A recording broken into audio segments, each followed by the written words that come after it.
प्रभु राम देव भगवान अल्लाह खुदा ईश आदि नाम एक ही शक्ति के हैं। वो कैसा है, कहां है, कैसे मिलता है, किसने देखा है? ये प्रश्नवाचक चिन्ह पूर्ण रूप से हटाने के लिए अवश्य सुनिए जगत गुरु तत्वदर्शी संत रामपाल जी महाराज के अमृत वचन, सर्व पवित्र धर्मों के पवित्र शास्त्रों के आधार पर।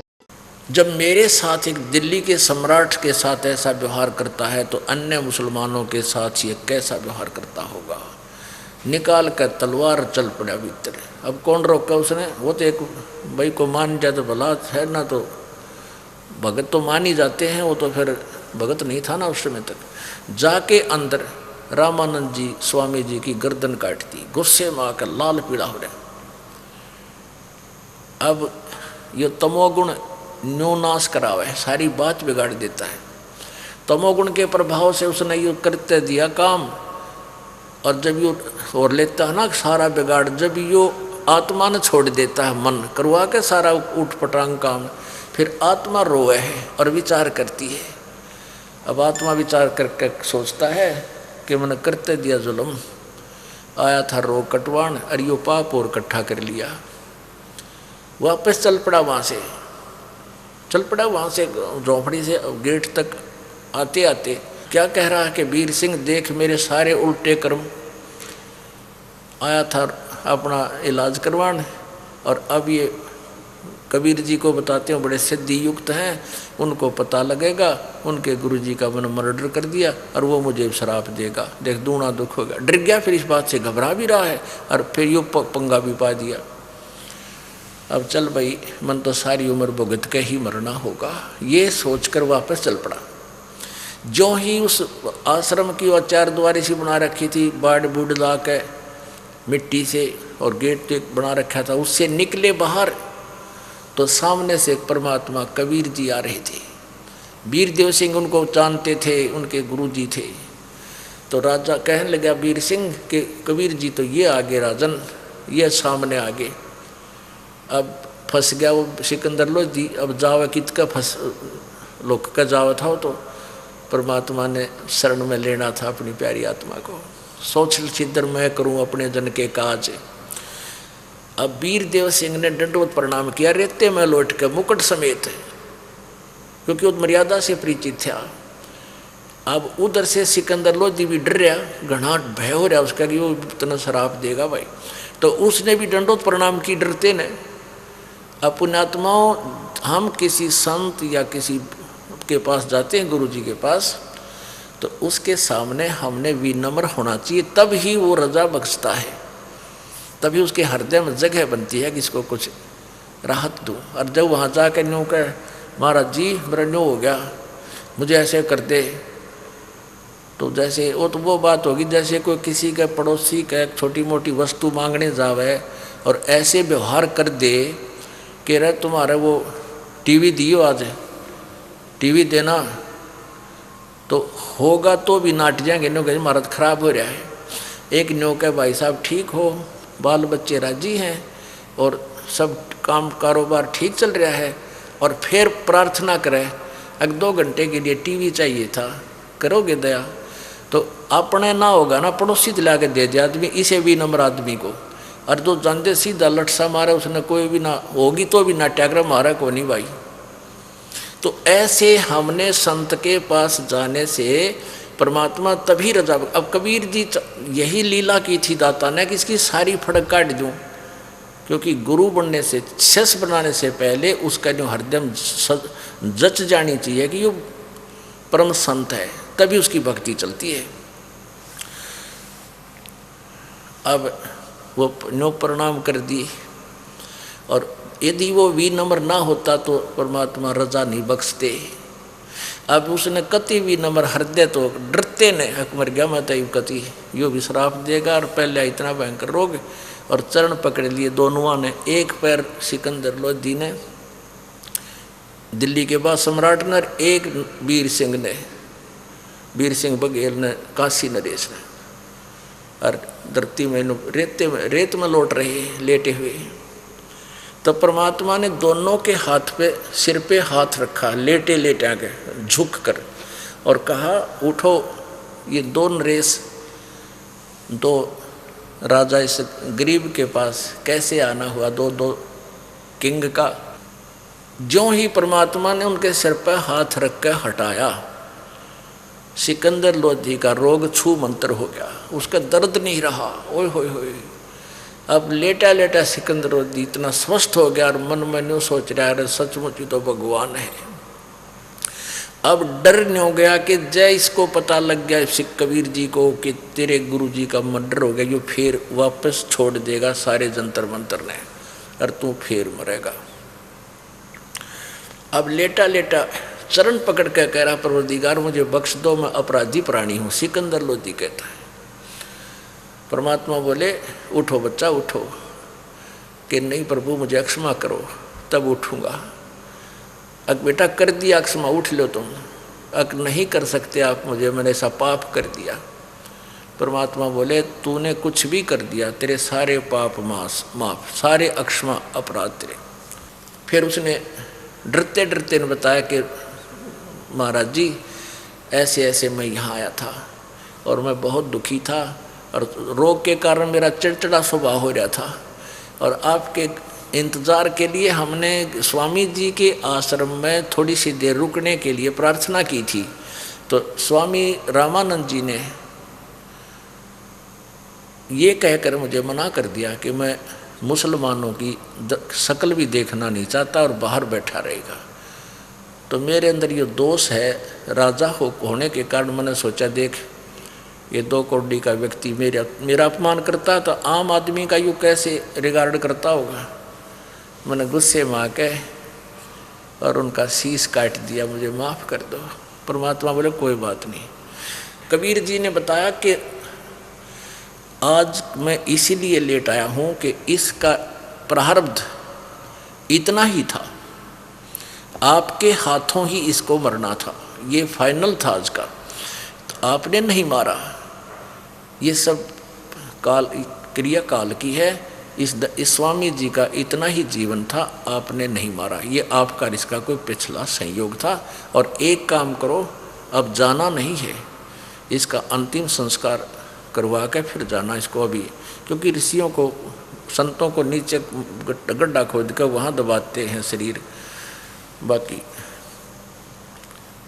तो अब सिकंदर लोधी कहाँ तो उसकी घी बंद रही थी कि शराब देगा, कहाँ कबीर जी ने कति कोई गिल्ला ही नहीं मान्या। कबीर जी आगे आगे चल पड़े, वो दोनों पीछे आ रहे हैं। तो सिकंदर लोधी कहने लगा वीर सिंह भाई मेरा तो जीवन दान दे दिया, भाई ये तो परम संत है। कबीर वीर सिंह बोले ये परमात्मा अल्लाह कबीर अल्लाहु अकबर हैं ये।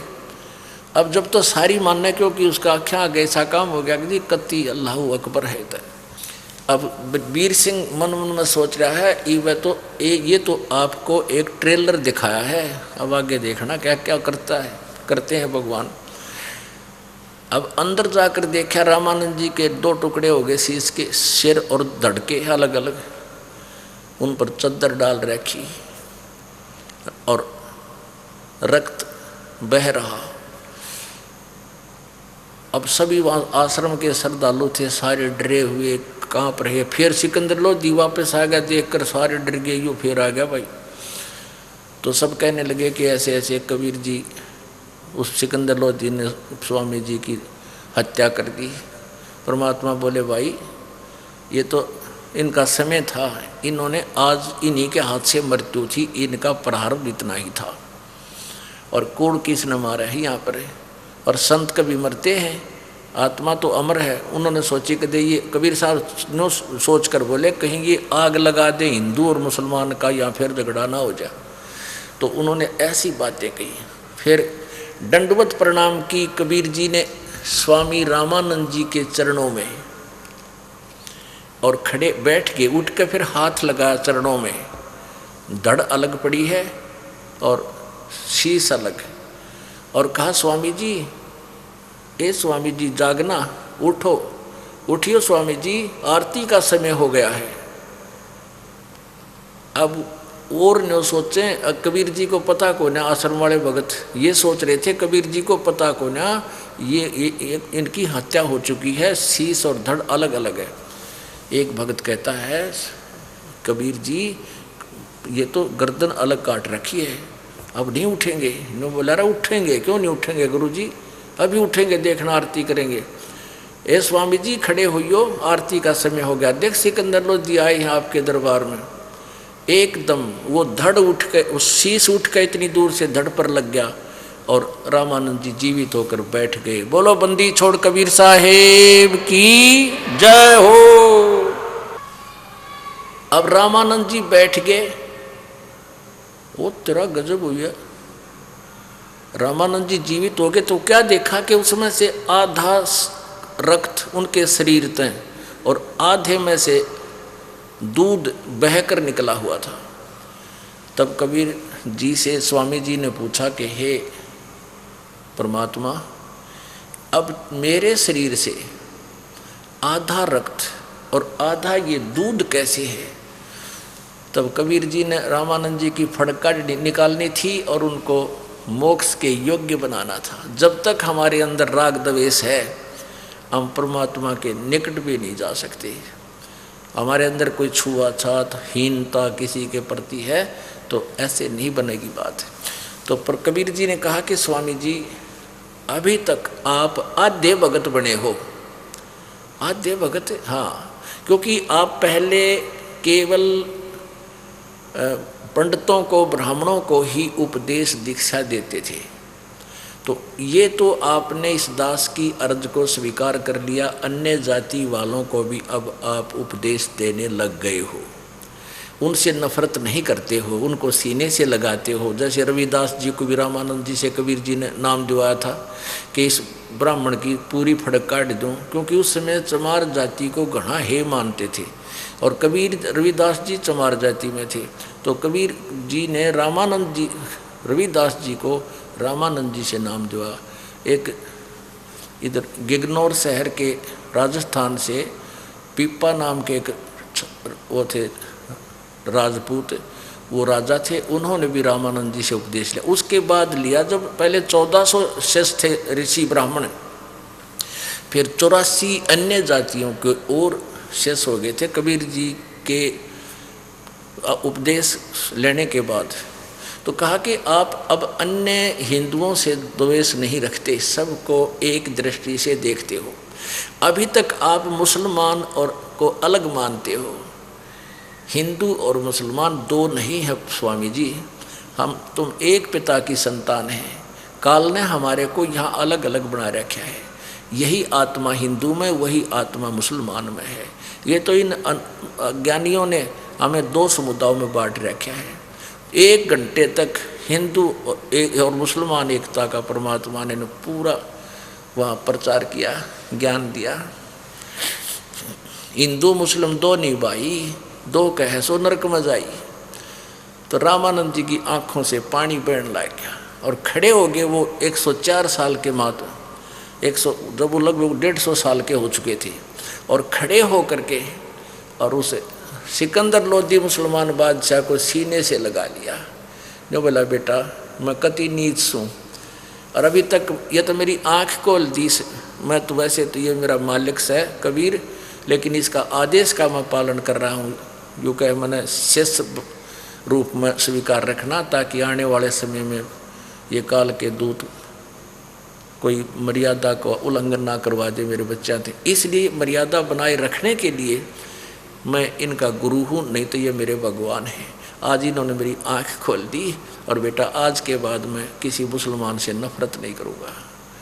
अब पुण्यात्माओं इस लीला को देख कर और ऐसे सद्विचारों को देखकर सिकंदर लोधी ने सोचा भाई इस कबीर जी को तो दिल्ली ले चलो और वहाँ हिंदू और मुसलमानों का रोज़ झगड़ा रहा है। ये आग लाए रखी है इन पीरा ने और ब्राह्मणा ने, तो ये इनके सदुपदेश सुनकर हो सकता है सबकी एकता हो जाए, आधा रोग मिट जाएगा, झगड़ा मिटेगा, राज्य में शांति हो जाएगी।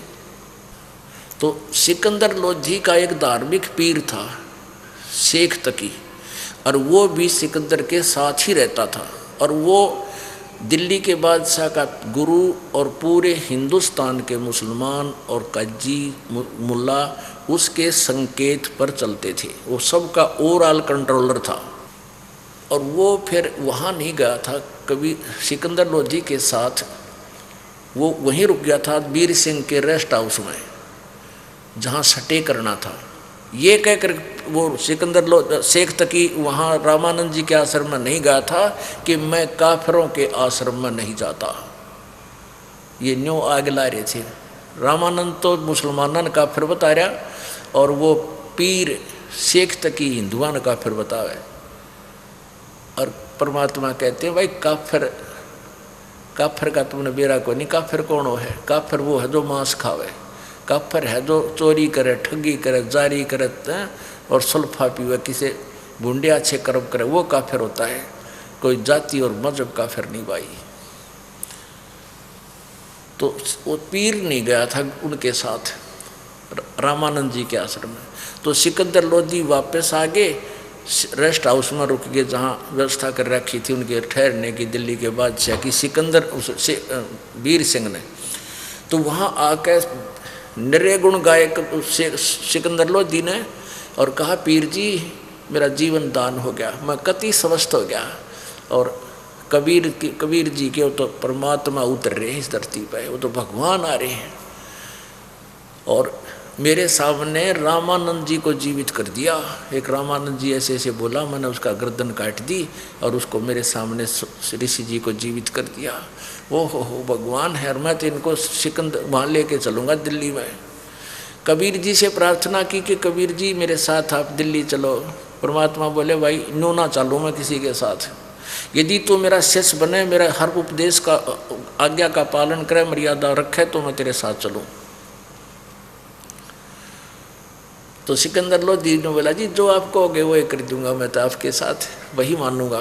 बीड़ी ये जो है ना हुक्का, तम्बाकू और मांस, शराब और नहीं करेगा। और बाई फोर्स हिंदू से मुसलमान नहीं बनाओगा तो, मतलब क्योंकि कोई भी काम है भक्ति मार्ग का, ये कोई बाई फोर्स नहीं होना चाहिए, ये ज्ञान से होना चाहिए और तभी परमात्मा प्रसन्न होता है।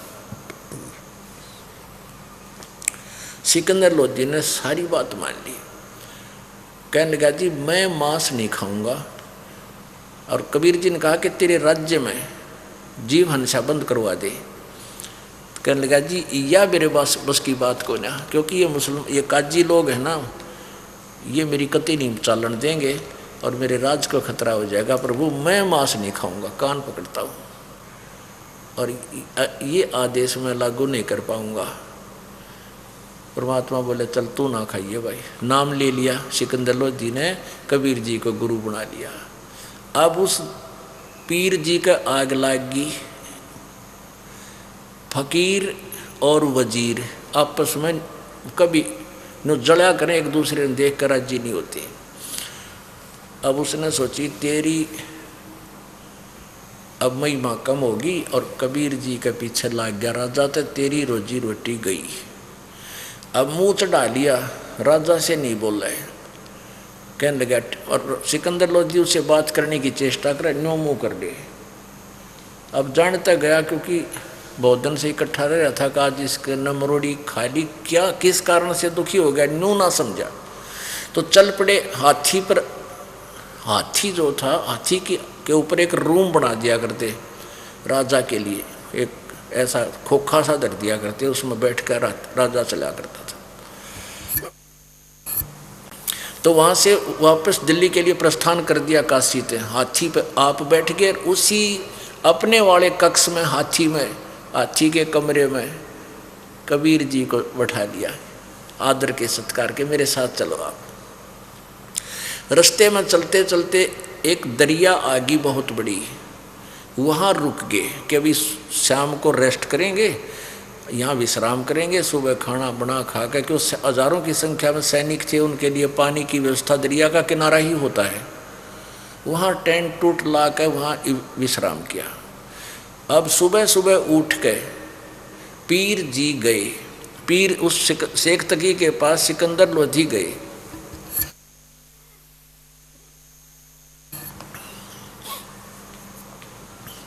और सलाम वालेकुम करी, न्यो मुँह कर दिया, नो कति मरोड़ी खा रहा।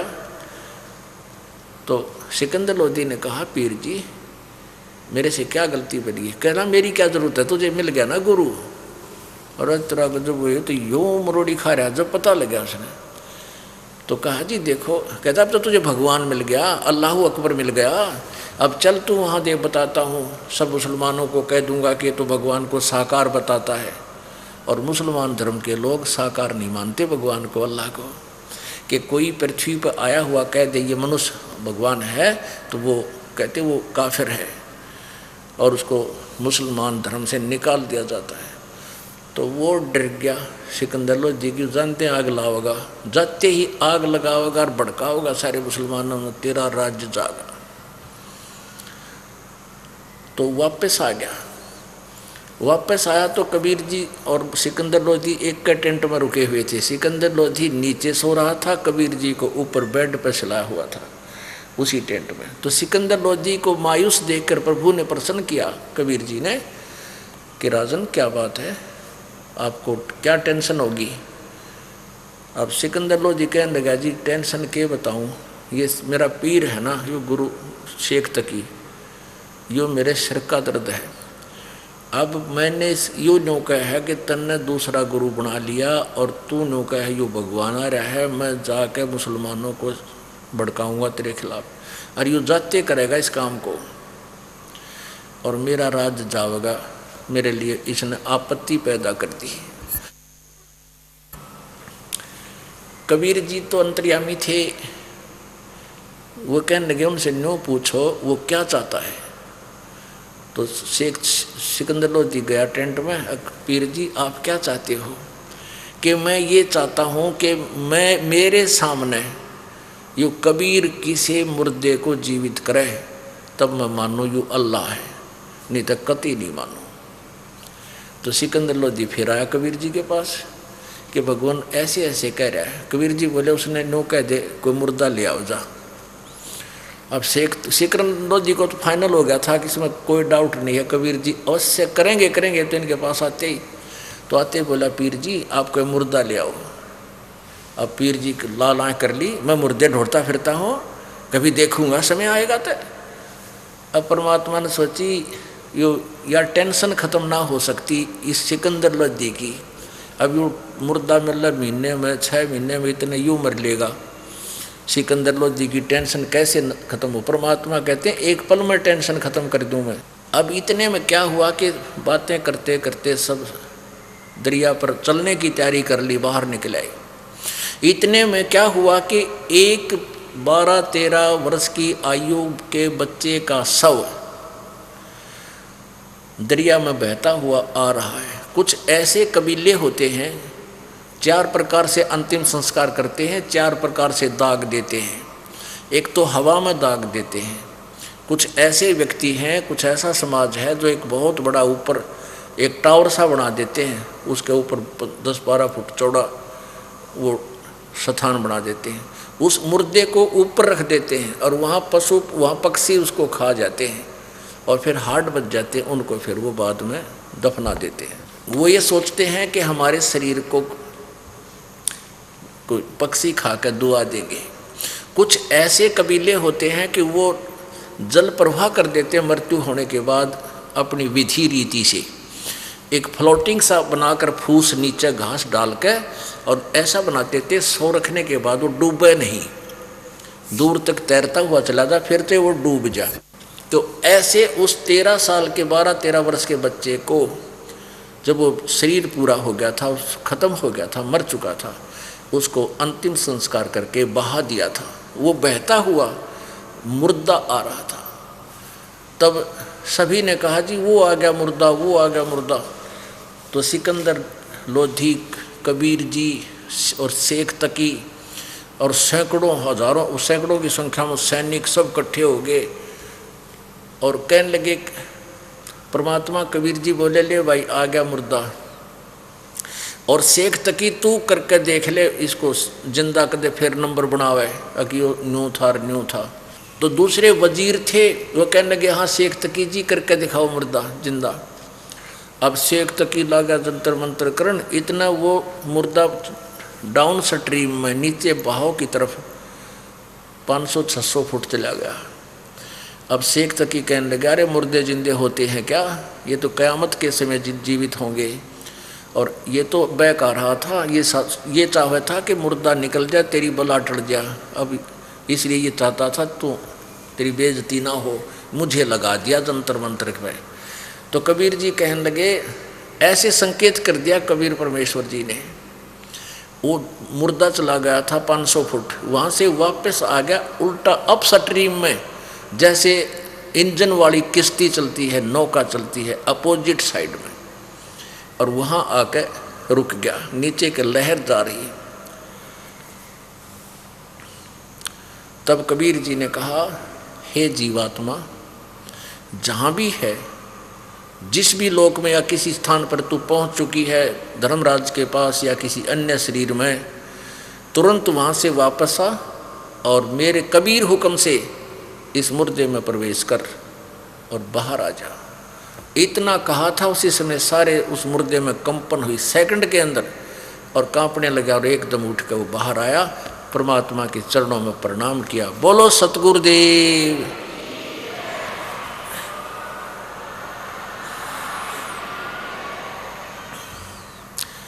अब शेख तकी की तो सिट्टी फिट्टी गुम होगी, जो कहे ये मरा थोड़ा ही था मुर्दा, ये तो सदमे में आ गया था, इसको सदमा था, ऐसे तो समय पर अपने आप जीवित हो जाता है। अरे तेरा गजब भैया दोस्त।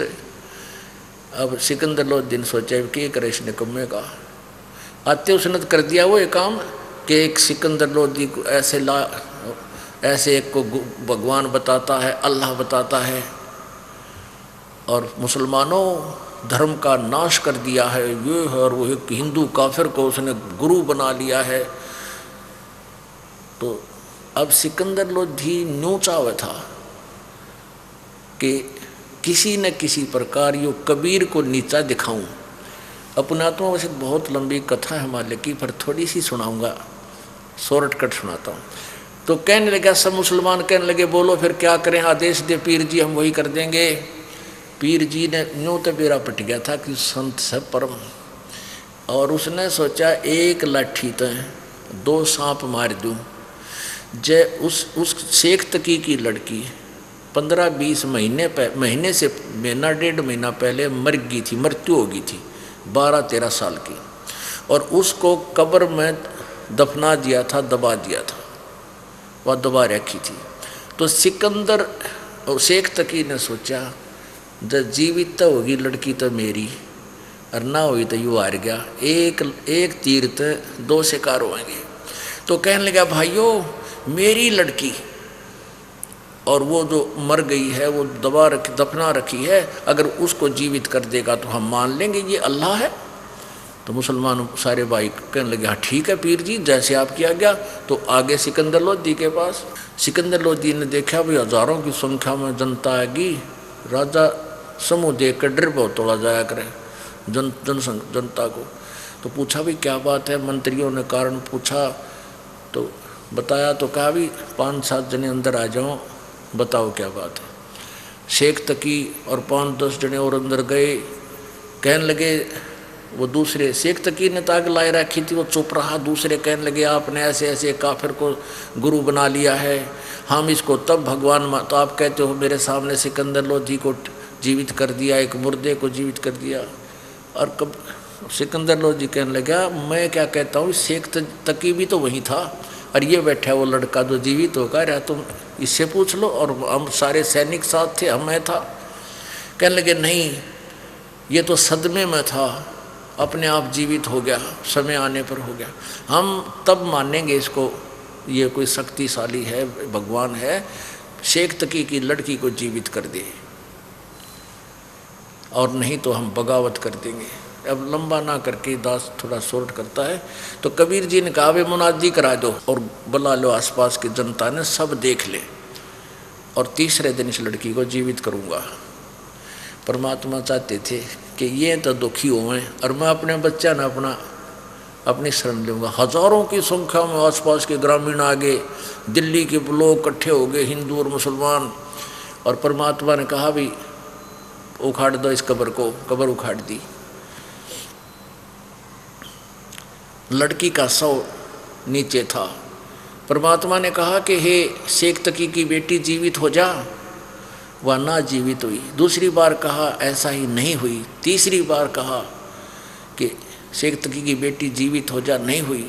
अब शेख तकी ने भंगड़ा पा दिया, डांस कर नाच, देखो देखो भाई झूठा था, मेरी बेटी जीवित नहीं हुई, ये झूठा है, कोई मुर्दे जीवित होते हैं। अब उस निकम्मी आत्मा ने अपनी लड़की के जीवित न होने का दुख नहीं था, कबीर जी के हार जाने की डोल खुशी मना रहा। तो परमात्मा ने तो करना था लीला कि नाच लेने देख वह। फिर कहने लगा शेख जी भंगड़ा बंद करे, 1 मिनट सुन। तो क्या कहा, हे जीवात्मा तू जहाँ भी है कबीर हुक्म से वापस आ और इसमें प्रवेश कर। तुरंत 2 सेकंड के अंदर लड़की के सारे शरीर में कंपन हुई, लड़की खड़ी हुई, आके परमेश्वर कबीर जी के चरणों में प्रणाम किया। बोलो बंदी छोड़ कबीर साहेब की। तब उस लड़की से कहा, उस लड़की ने 1.5 घंटे तक उन वहाँ उपस्थित व्यक्तियों को बताया कि ये पूर्ण परमात्मा है, ये परम अक्षर ब्रह्म है, ये अल्लाहु अकबर है। मैंने 4 जन्म पहले, 4थे जन्म पहले मैं मुसलमान धर्म में ही थी, ये परमात्मा मुझे मिले थे, मैंने इनका उपदेश लिया था। 4 वर्ष भक्ति करके मैंने छोड़ दिया था। उस 4 वर्ष की इनकी भक्ति शक्ति से मैंने 3 जन्म और पाए। एक बार कमाल राबिया बनी, फिर बंसुरी बनी। ये लंबी कहानी है। और पुण्यात्माओं आखिर में इसी की शरण में आकर मेरा मोक्ष होगा। तो वहाँ उपस्थित हजारों की संख्या में व्यक्तियों ने कबीर जी की शरण ली, उनके शिष्य बन गए। वह डले डोहे थे, कबीर जी ने अपने पहचान करवानी थी अपने बच्चों को। और घने हजारों की संख्या में लोगों ने नाम लिया, परमात्मा की जय जयकार कर दी। अब पुण्यात्माओं आपके सामने एक ऐसा उदाहरण वर्तमान का बताते हैं, मुर्दा जीवित किया हुआ। एक भक्त है कुत्ताबंड से, ये पीछे जो आ रहा है भक्त, इसकी कहानी सुनना है मेरे मालिक, कलेजा मुंह को आ जाता है। वो पीछे आने लग रहा भगत, देख कैसे घोड़े की तरह खटाखट चला। ये इनका पिताजी इस इतने तब तक ये दास इनके द्वारा लिखी हुई ये कथा सुनाता है। मैं रोशन दास पुत्र कुलवंत दास, कुलवंत, ये कुलवंत दास आ रहे हैं, ये पीछे, ये आगे भक्त रोशन दास है। ये बुजुर्ग हैं, ये कुलवंत दास जी हैं। मैं रोशन पुत्र कुलवंत दास, गांव कुत्ताबंड, जिला सिरसा, हरियाणा का हूँ, रहने वाला हूँ। 25 जनवरी 2010 को, इसी जनवरी की बात है ये, 25 जनवरी की, सत्संग के दौरान सतलोक आश्रम बरवाला जिला हिसार स्थित आश्रम में आया हुआ था। रात करीब 12 बजे मेरी माँ का फोन आया कि बेटा तेरे पिताजी को हार्ट अटैक हो गया है और तेरा छोटा भाई परवीन सिरसा लेकर गया है। मैंने भाई को फ़ोन किया तो वो कहने लगा कि मुझे एक डॉक्टर ने जवाब दे दिया है और कहता है कि इसको घर ले जाओ, अब कोई फ़ायदा नहीं, कोई फ़ायदा नहीं। तो परवीन ने कहा कि आप सतगुरुदेव से प्रार्थना करो, क्योंकि ये रोशन दास यहीं था और इसका छोटा भाई परवीन इसको लेकर के वहाँ इस सिरसा पहुँचा। आप सतगुरुदेव से प्रार्थना करो और मैं दूसरे डॉक्टर के पास ले जाता हूँ। मैंने भक्त बसंत दास के पास फोन गया। मैं भक्त बसंत दास आश्रम के भगत के पास गया और सारी बात बताई। सतगुरु जी, बसंत दास फिर सतगुरु जी के पास गया। सतगुरु जी ने रजा बख्शने की प्रार्थना करने को कहा। इतने में मेरे भाई का फ़ोन आ गया। वो कहने लगा कि पिताजी को दूसरे डॉक्टर ने देखा है और कहा कि इनकी सारी नाड़ियां बंद हो चुकी हैं तथा बीपी भी 0 है। अभी फ़ोन पर बात हो ही रही थी कि इतने में प्यारे सतगुरुदेव जी की कृपा से पिताजी बोलने लगे। डॉक्टर ने दोबारा बीपी चेक किया तो कहने लगा कि मेरी समझ से परे है। जो हमारे साथ गांव का डॉक्टर आया हुआ था वह बोला कि अच्छी तरह चेक करो। तो डॉक्टर बोला मैं क्या करूं, इसकी सारी नाड़ी बंद है, नब्ज बंद है, बोलता भी नहीं, बोतल भी नहीं लग सकती। फिर इतने में सतगुरुदेव ने ऐसी कृपा की कि बोतल चल पड़ी। 2 बजे मैं अस्पताल गया, पहुंच गया। मेरे साथ भक्त दिनेश दास तथा शहजाद दास मानेसर वाले भी थे, जो आश्रम में आए हुए थे, यहीं से मेरे साथ गए थे, इसके साथ गए थे। मैंने जाते ही पिताजी के मुंह में चरणामृत डाला और एकदम से पिताजी की नाड़ी चल पड़ी और बीपी 25 हो गया। फिर भक्त सहजदास ने बीपी चेक किया तो डॉक्टर मित्तल को कहने लगा तू चिंता मत कर, इन्हें कुछ नहीं होने वाला। हम सतगुरु रामपाल जी महाराज के शिष्य हैं, आप ट्रीटमेंट जारी रखो। पर डॉक्टर नहीं माना और कहने लगा मरीज को बठिंडा ले जाओ, ये केस मेरी समझ से परे है। कि ये कौन सी शक्ति से बोल रहे हैं, मैं ये भी नहीं सोच सकता ये बोल रहा है क्यों कर। डॉक्टर कह रहा है ये बोल कैसे रहा है, मेरी समझ से बाहर है। इसी स्थिति में बोलने का तो काम नहीं, ये तो डेथ है इसकी, ख़त्म है। आप जल्दी से जल्दी बठिंडा ले जाओ। हम बठिंडा जा रहे थे, सतगुरुदेव जी ने ऐसी कृपा की कि पिताजी कहने लगे मेरे को बैठा दो। हमने बैठा दिया। पिताजी कहने लगे नित्य नियम शुरू करो। सुबह का समय हो गया कि सुबह का नित्य नियम शुरू करो। मैं ठीक हूँ। हम नित्य नियम करते करते बठिंडा पहुँच गए। जिंदल हार्ट सेंटर बठिंडा में डॉक्टर राजेश जिंदल ने पिताजी का एक्सरे, ESR, BP, खून तथा इको चेक किया। 2 घंटे बाद कहने लगा कि इनकी खून वाली मेन नाड़ी फट गई है। ओहो, मेन मुख्य नाड़ी फट गई है ब्लड की। और उसने जल्दी दिल्ली के लिए रेफर कर दिया और कहने लगा जल्दी से जल्दी पहुंच जाओ। मैं यह सब सुनकर उदास हो गया। उसमें मेरे साथ भक्त कृष्ण दास थे। वह बोले दादाजी को कोई खतरा नहीं, आप चिंता मत करो। तथा कहने लगे कि परमेश्वर की वाणी में आता है मासा घटे ना चल बढ़े, विद ना लिखे जो लेख, साचा सतगुर मेट कर ऊपर मारा मेघ।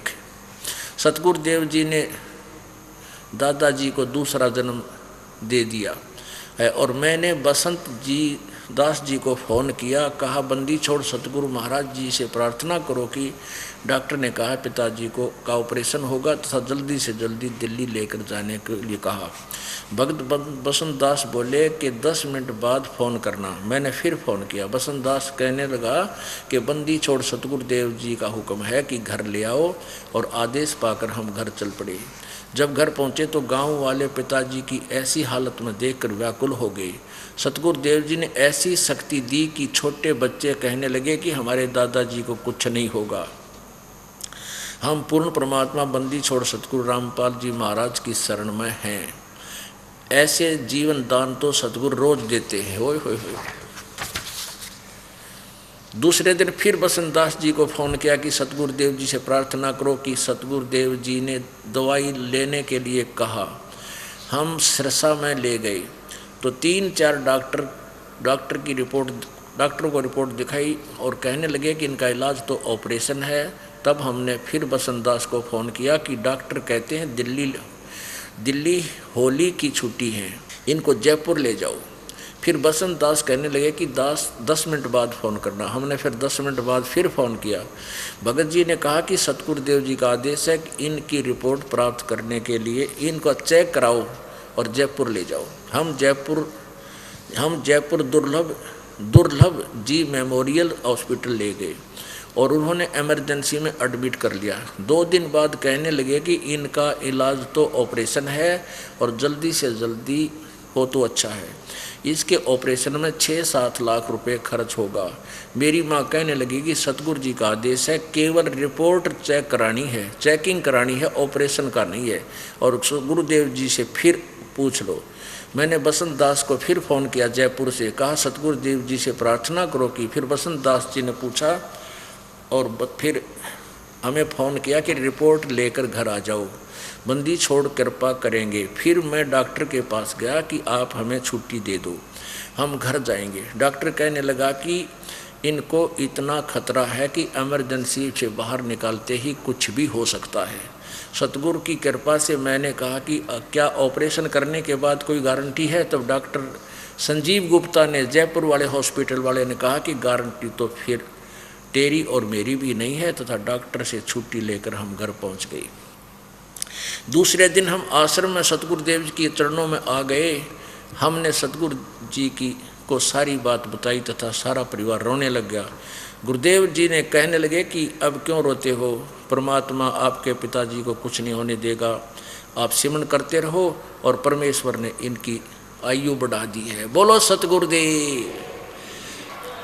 इससे पहले सतगुरुदेव जी ने हमारी माँ को भी दोबारा जन्म दिया है।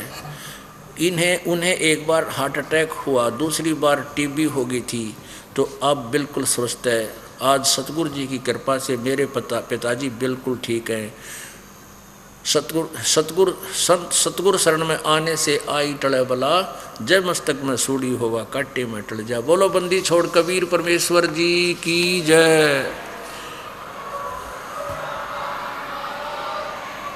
25 जनवरी का मुर्दा आज तो आपके सामने है। कोई ट्रीटमेंट नहीं, कोई ऑपरेशन नहीं, ये परमात्मा कबीर जी के द्वारा दिया हुआ, जीवित किया हुआ वर्तमान का है।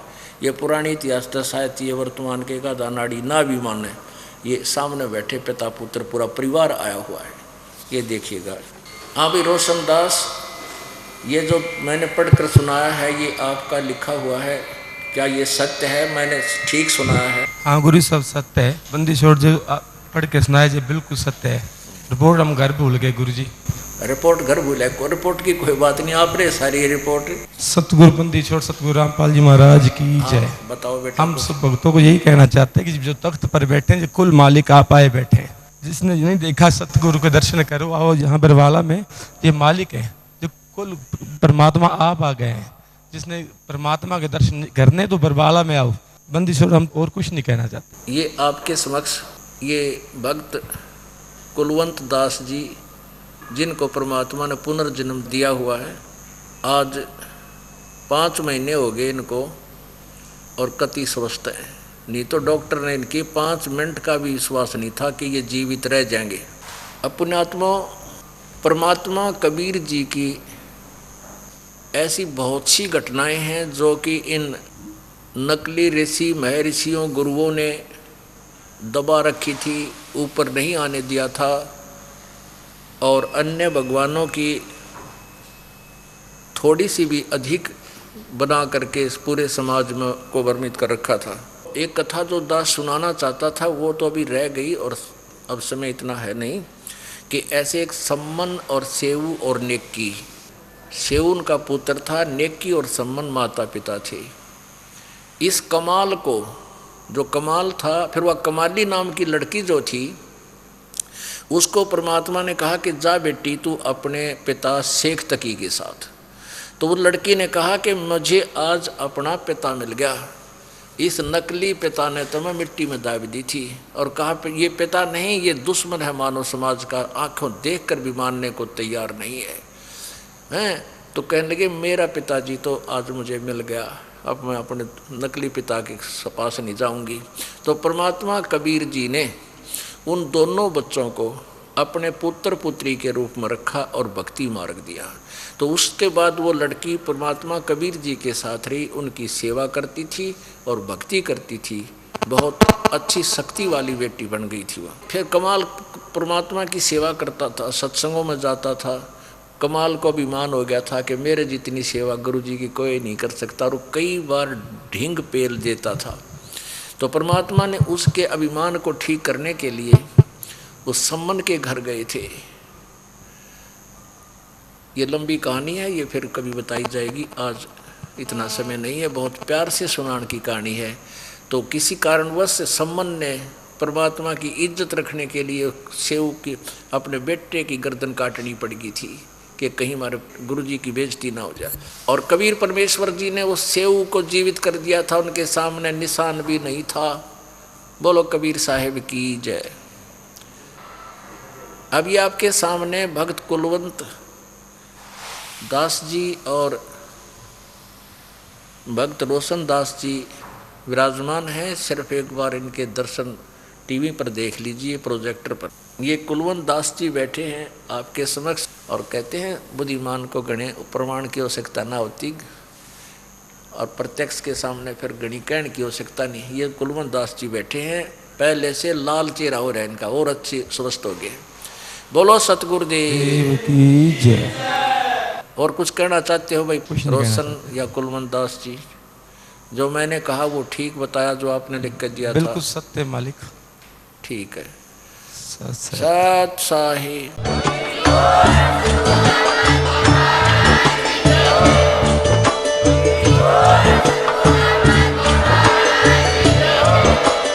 आप सुन रहे थे जगत गुरु तत्वदर्शी संत रामपाल जी महाराज जी के मंगल प्रवचन। अधिक जानकारी के लिए विजिट कीजिए हमारी वेबसाइट www.jagatgururampalji.org। संत रामपाल जी महाराज जी के शुभ आशीर्वाद से पूरे विश्व भर में 500 से भी ज्यादा नाम दीक्षा केंद्र हैं, जिन पर संत रामपाल जी महाराज जी द्वारा ऑनलाइन निशुल्क नाम दीक्षा दी जा रही है। अपने नजदीकी नाम दीक्षा केंद्र का पता करने के लिए संपर्क करें 8222880541।